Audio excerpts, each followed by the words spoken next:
Number 104 for the Cleveland Indians topped them all. Yan Gomez singled home Austin Jackson from second base with none out in the 13th inning as Cleveland rallied from 5 runs down to stun the New York Yankees 9-8 on Friday and snatch a 2-0 lead in the AL Division Series.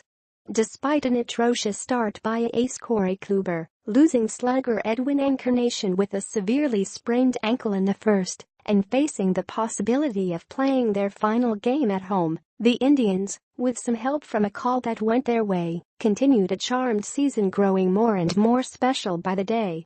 "The tendency of this team is to never give up," Kluber said. "Even when we were down 8-3, we didn't believe the game was over. We never feel like we're out of a game." Jackson drew a leadoff walk in the 13th from Dellin Betances and stole second. Gomez went to a full count before pulling his bouncer just inside the third base bag, easily scoring Jackson and touching off another one of those wild celebrations inside Progressive Field, where the Indians have been so good while running away with their division and winning 22 straight.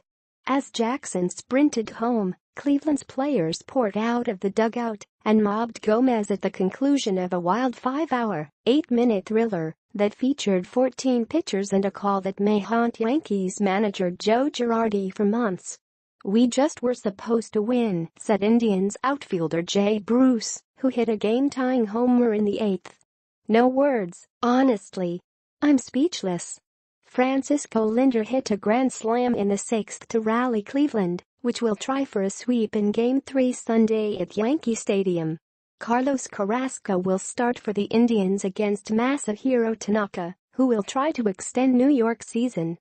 The Yankees had their chances late, but they stranded the go-ahead run at third in the 9th and 10th, and had pinch runner Ronald Torres picked off second in the 11th by Gomez from the behind the plate.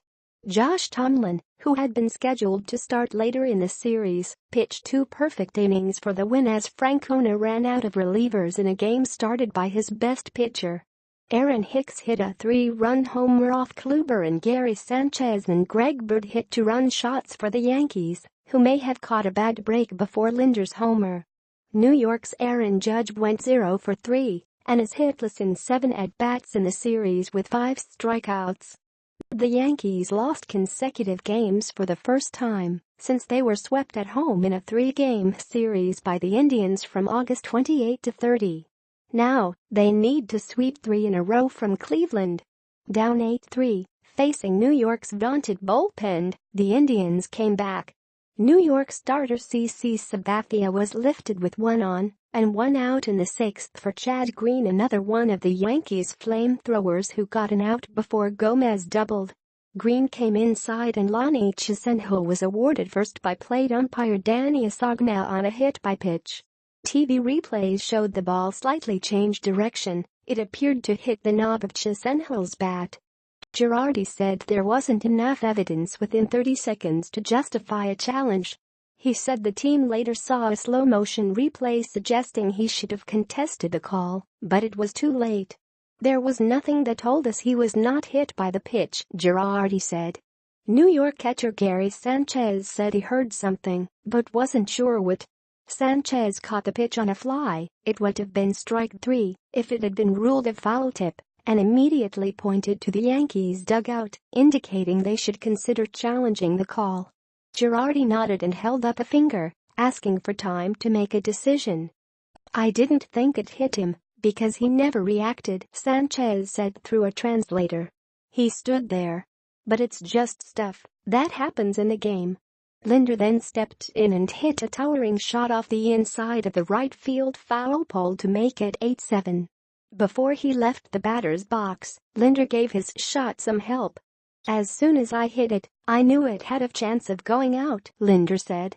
"Then after a couple of steps, I was like, no, don't go foul please. Just stay fair.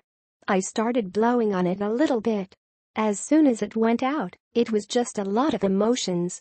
As Lindor rounded the bases with Cleveland's first postseason slam since Jim Thome in 1999, Progressive Field shook the way it did last November when Rajai Davis hit a 2-run homer in 8th inning of Game 7 off Aroldis Chapman, then with the Cubs and now closing for the Yankees. Bruce, who has done everything since coming over in an August trade, led off the eighth with his homer to left-off reliever David Robertson, who pitched 3 1-3 scoreless innings and earned the win in the wild-card game over Minnesota.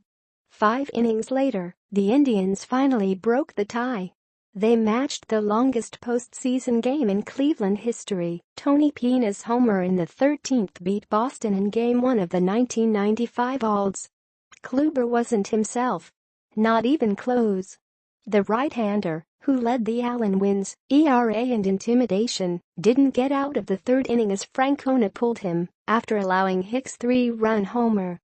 It was the shortest outing this season for Kluber, and as he slowly walked off the mound, Cleveland's stunned crowd gave him a polite ovation, and several teammates approached him to offer consolation. "I threw too many balls," Kluber said. "And when I'd throw strikes, they were right over the plate." At Houston 8, Boston 2, Carlos Correa homered, doubled and drove in 4 runs. Jose Altuve got 2 more hits, and the Astros hammered the Red Sox to take a commanding 2-0 lead. George Springer also homered to help Dallas Keuchel coast in Houston's second straight romp by the exact same score. The Astros will go for a sweep in the best-of-5 matchup Sunday at Fenway Park. A day after Altuve hit 3 home runs in the playoff opener, he got things going with a 2-out single in the first inning off Drew Pomeranz. Correa, who went 0-for-4 on Thursday, made it 2-0 when he launched a towering shot onto the train tracks atop left field. Keuchel pitched into the 6th, allowing 1 run and 3 hits while striking out 7.